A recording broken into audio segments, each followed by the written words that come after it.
GameRanx presents the top 10 games of May 2016. These are the games we think are worth paying attention to, so let's get started off with number 10. Shadow of the Beast is actually a reimagining of the 1989 classic Amiga game. It's classic, but if you haven't played it, don't worry, not a lot of people have. You play as this creature Arbron, and you kill your way through two-dimensional levels in a brutal, M-rated side-scroller style beat-em-up game. It looks very interesting visually, and I think it's worth noting that it does run at 60 frames per second on PS4. That being said, it is only on PS4 right now, so I like to say, like, while Xbox One has Ori and the Blind Forest, PS4 has the Shadow of the Beast game.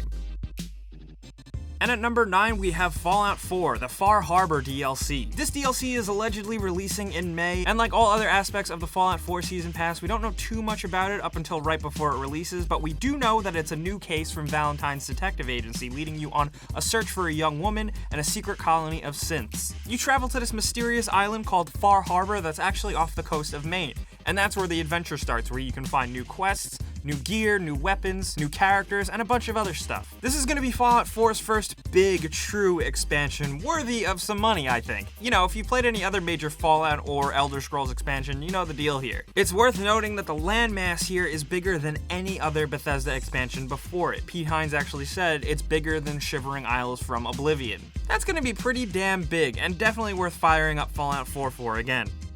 And at number 8, we have Teenage Mutant Ninja Turtles: Mutants in Manhattan. The Platinum Games developed Ninja Turtles game looks really awesome. It's a beat-em-up style game where you get to choose which Ninja Turtle you'll play as, and they each have their own different abilities. Raphael can partner with another turtle and do like a shell-smashing attack. He's also the stealthiest character. Donatello can serve as a healer and give pizza to the other players. Michelangelo can do a bunch of goofy breakdance fighting moves, and Leonardo can actually slow down time and attack enemies. This Ninja Turtle game, I gotta say, looks surprisingly awesome. Graphically, it looks cool, but the team combat stuff looks really engaging. If you played Platinum's last effort at a Transformers game, you know that the combat was nothing to scoff at, and this looks really impressive, I gotta say.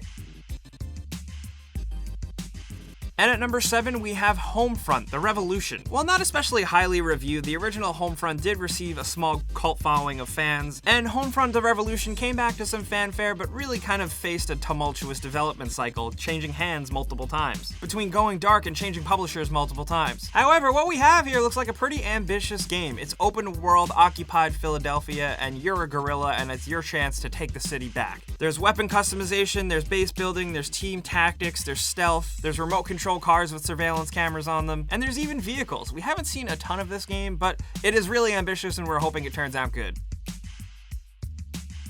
And at number 6, we have Battleborn, yet another hero-based first-person shooter game. It seems like every studio has one of these now, but Battleborn is worth mentioning because it's being made by Gearbox, you know, the guys who made Borderlands. So right there, it's worth noting that they have an idea on creating cool characters, great environments and stories and landscapes, and just a general vibe and gameplay that is absolutely fun. Battleborn is based around team-based competitive multiplayer 5v5 matches, but Gearbox has doubled down on progression systems and factions here that seems pretty interesting. Not only that, but it is worth mentioning that there is a story mode here that can be played entirely single player. So, you know, if the fast first-person shooter competitive stuff doesn't really jive with you, at least you can try your hand at a single player mode with that signature Gearbox style. And at number 5, we have Total War Warhammer. The Warhammer series returns to its original style roots in this big old fantasy strategy game that many fans are foaming at the mouth for. Warhammer combines turn-based and real-time battles with the whole, you know, managing your units and fighting out battles, but also just amassing an empire. There's 4 different races here: the Empire, the Dwarves, the Vampire Counts, and the Greenskins. And like many of these types of games, they have their own unique characters, stories, lore, abilities, unit attacks, and playstyles. What's really impressive here is that you can summon dragons to swoop in, giants to come in and start knocking the shit out of everybody, and really just create your own epic, massive battles. This looks like fantasy strategy gaming's wet dream, and that's why we're excited for it. And at number 4, we have Stellaris. Stellaris is a 4X space exploration game. This is honestly a PC gamer's game through and through here. 4X, for those of you that don't know, stands for Explore, Expand, Exploit, and Exterminate, and I'm gonna be real with you, that's what you're doing in Stellaris. But it's worth mentioning that this game looks totally gorgeous, and if you're a space nerd, you're probably gonna freak out. It's grand, massive strategy with space exploration. There's thousands of planets and a massive procedurally generated galaxy, a full diplomacy system to make peace or cause war, an entire ship designer to design your own ships. So it's up to you. Do you fly around through space and be a complete asshole, kill everyone, run and take every resource you can find? Or do you forge your own way and try and evolve technology and make peace? It's up to you, and people play these games for a reason, and that's probably why Stellaris is worth checking out if you're a PC gamer. And at number 3, we have Overwatch. It's funny how earlier I was talking about Battleborn and how it's a hero-based first-person shooter style game. Well, here's Blizzard's take. And we all have faith in Blizzard because they do some pretty awesome shit, and Overwatch has been pretty promising. Alphas and betas have been pretty great, and players are actively looking forward to playing the final game. There's a lot of great and completely different characters to play as here, and we are really looking forward to getting our hands on it. The best part is that it's not only just playable on PC, you can also play it on PlayStation 4 or Xbox One. So everyone can get in on this action. That's pretty cool. There's robots, there's aliens, there's assassins, there's humans, there's basically a character for everyone to play as here, and Overwatch definitely might be one of the biggest games of May.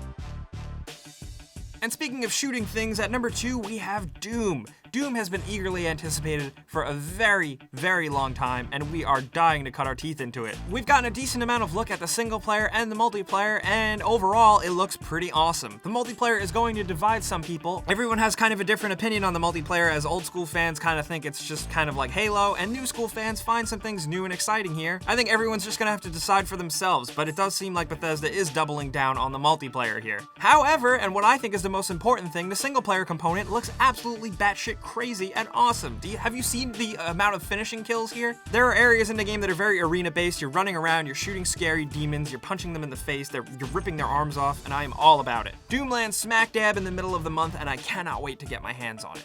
And at number 1, speaking of something I can't wait to get my hands on, let's talk about Uncharted 4. Easily our most anticipated game for May of 2016, and maybe even the entire year. The apparent last adventure of Nathan Drake looks like it's gonna be a doozy. Not only do we have Nolan North reprising his role as Nathan Drake, we also have Troy Baker voicing his brother this time around. If that's not a match made in voice actor heaven, I don't know what is. But there's everything here. There's exploration, there's new driving sequences, there's swinging on ropes, and shooting and punching dudes in the face, and seemingly anything you want in an Uncharted game is here, and I cannot wait to play it.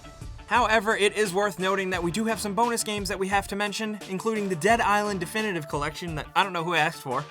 We also have Valkyria Chronicles Remastered, One Piece Burning Blood, and the Elder Scrolls Online is getting Dark Brotherhood. These are all the games that are probably worth paying attention to in May of 2016, but most importantly, we want to know in the comments what games you guys are going to be playing this month. Are you hyped for some Ninja Turtles action? Are you going to get in some hero-based first-person shooter games? Or do you want to push everything aside and play some Uncharted 4? Let's talk about any games down in the comments below. And you guys know the deal. If you learned about a game releasing this month and we helped you out, clicking the like button helps us and we appreciate it. If this is your first time here though, listen up. Subscribing is a great idea because we put out videos like this every single day. But as always, thanks for watching and we'll see you guys next time.